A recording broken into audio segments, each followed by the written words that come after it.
Okay, so our today's topic is actually how to get a geek on board. Probably use, so actually I'm Balázs Komár, nice to meeting you. So the thing is that probably you found interesting the topic that it's hard to get a developer or a DevOps guy on board. So what we do as a solution is that we search for your professionals, and I want to give you a brief on that. How can you do it the most efficient in the Web 3.0 tech and real-life networking? So the main point is that how can you do today that you will reach out to your target audience. Our target audience are programmers. So what you can do is actually you visit most of the meetups and you try to blend in. First, these communities are hard to acquire at the beginning, but later on they melt up.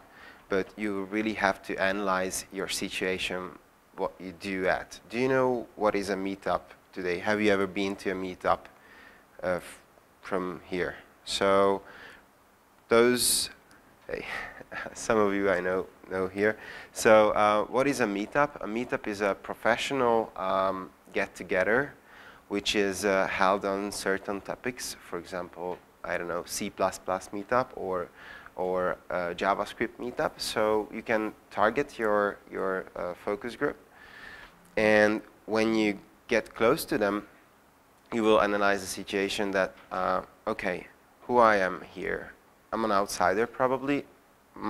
I myself, I'm not a programmer, but probably those guys are really interesting. And how can you do that? I will teach you some techniques. Where can you do that? Events, even on public transport, so you can hunt your next developer on a tram. I did once. You can go to cafeterias, which is quite interesting. So you get your competitor within 5 miles, and you will go to sneak in, and you start to chat. It's not really nice, but this is a competitive market. Then you can go for Twitter, and you can follow loads of guys who are interesting in a certain topic, and then you try to PM them. You try to send personal messages, or you can do it on Facebook or LinkedIn, but you have to be really active, and you have to make lists who you connect, actually, because if you connect them twice, they will be upset, because once you get ignored, it's not really nice. If you want to dig deeper, you can go to Stack Overflow or GitHub, where you can see actually the code, what they do, and you can measure them. Are they good enough, or are they well know the thing that they do? So what shall you do? You should be funny in a way, but funny in a way that you read a lot. So you have to learn history. So you have to learn programming history and several topics. So it's good to know what is an agile environment, and what is C++, or what is JavaScript, or AngularJS, or Knockout.js, or something really specific to the topic, so you won't be a dummy there. It's worth it to know how to code. You should know what is a pointer or what is a design pattern, so you will be better on recruiting yourself.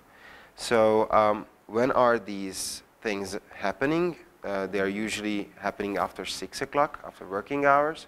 So around 20 to 100 people are coming. So then what you can do? First, you start a chat. You will grab a drink on an event, and then you will ask around. In the first 2-3 occasions, you will just go around and have some chats.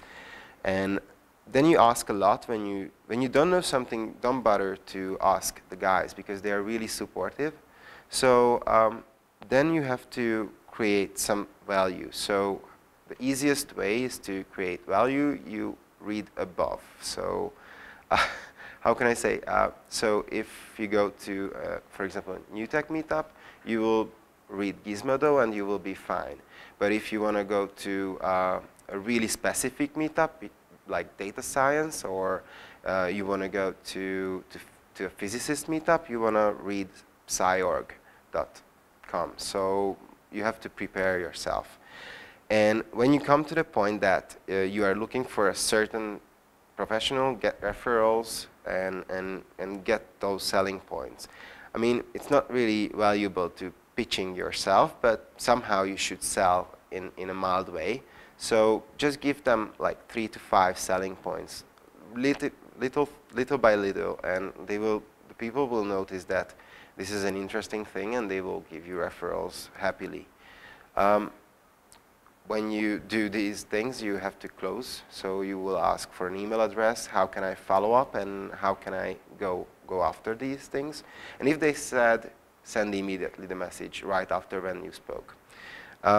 So how does it really work? So first you do the tryouts, and there are several techniques when you are alone on an event. So you can go around and find. So I want to give you practical examples. So if we are here in a group and we are just eating the sandwiches outside, and somebody is going to the toilet or the restroom, you will wander around on those spots, or you will focus on those guys who are standing alone, and you will try to grab them and form your own circle, because probably some of you know each other, so you need your inner circle in a place.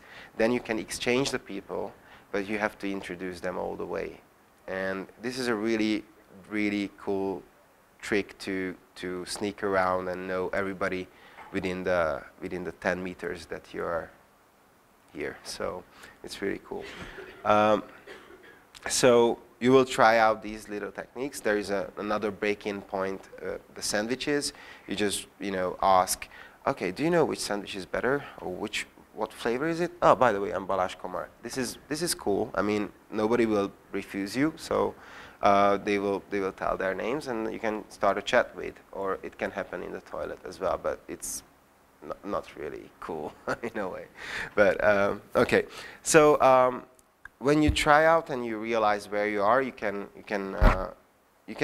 be confident, and you can be fun. So you don't have to be speaking always about technology. You can speak about anything. Probably beer is a really good topic everywhere. So I would suggest that. But if you're more interested in these little topics, just ask when we have the time right now. So I don't want to go too much in detail. So it becomes fun for you as well, so you will be addicted for those events, because it's really interesting, and you can listen to those presentations as what we've seen from Ákos with the Google Glass.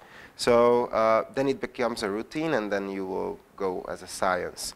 So you can be addicted. So where can you learn tech? You can go for Engadget, Gizmodo, any tech startup blog, TechCrunch, and you will follow the new waves.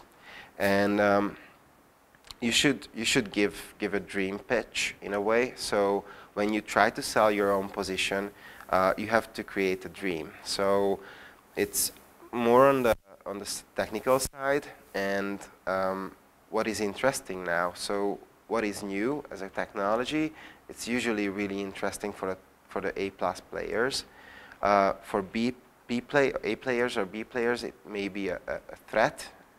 It depends what is your target audience. So if you want to get the top-notch guys, you will tell them, okay, my databases are like, and you shouldn't lie, of course, but we are focusing on HBase and NoSQL and Hadoop to solve our problems. So I think it's a really interesting environment to go further with our technology. Fun, good stories. You have to have always one good story which is funny. Probably even a childhood thing is good. you fall off the tree because somebody burned under you or something like that. And one more thing, I think you shouldn't go for the big fishes. So if you want to hunt down someone, you never go for those speakers on a conference who are, followed by 20 people and they wanna meet, because actually 99% is more interesting for you actually than the 1% on the top. So if we speak about recruitment, we are not speaking about pure sales, it's recruitment. So learn history and you will know the gradings. And actually, do you have any questions? Because I think we can come up with some deeper things.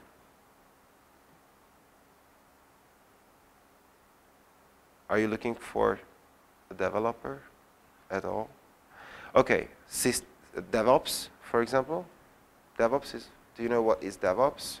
Or do you look for a sysadmin or any need? Sales guy? Okay, I just wanted to give you an example. So thank you for listening, and actually you can find me on any of these contacts. So thank you very much.